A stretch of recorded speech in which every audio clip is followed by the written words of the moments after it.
First, I want to bring up, I got another local newspaper talking about me. How lucky am I? Cover. I got my picture right there on the bottom of the cover. Pretty cool, huh? Anyways, there's one thing I want to bring up.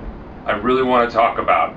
At the shows, I constantly get asked, what kind of camera do you use? I use, just for the answer, the Kodak SLRN. It was discontinued a week after I bought it. It was in 2005. To this day, I cannot find a camera that does long exposures like this camera. I cannot find a camera that gives me histograms that are as thick as an 1¼ inch porterhouse.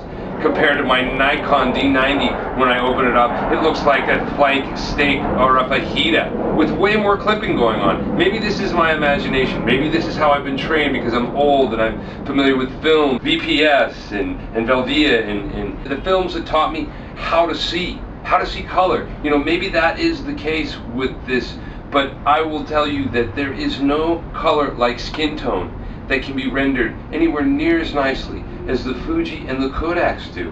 Bottom line, apples to apples, look at them. Your Canons, your Nikons, your Olympuses, your Casios, you know, your Sonys, you know, who's making Nikon sensors? I know it, I don't care. These people, they think they understand these things, yet, you know, at the professional realm, they're not addressing our needs and understanding what we want, and forces us to use technology that's way outdated, or at least myself. And maybe I'm just, you know, psychotic and thinking of this only on my own. Some of the things I've been researching recently are the new Leicas. They have Kodak sensors in them, and the detail that's coming from these cameras, and in the capacity. I've seen some 4-minute long exposures in some simple hands, and you know, this is with their rangefinder. I can only imagine what it's like with their medium format camera. Unfortunately, it would require me making an investment of all the money I've made since I started back in 2008 just to buy a couple of lenses and the body that I want. So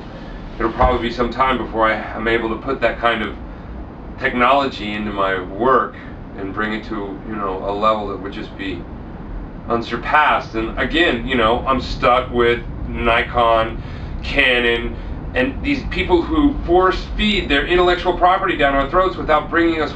So ultimately, I just want to say thanks to Kodak and Fuji. The answer to the question is I love the Kodak, and that's what I use, but I've done some of these images with Fuji's, and I just want to say thank you to those manufacturers. Check out my work at the side link. Please comment and let me know what you think.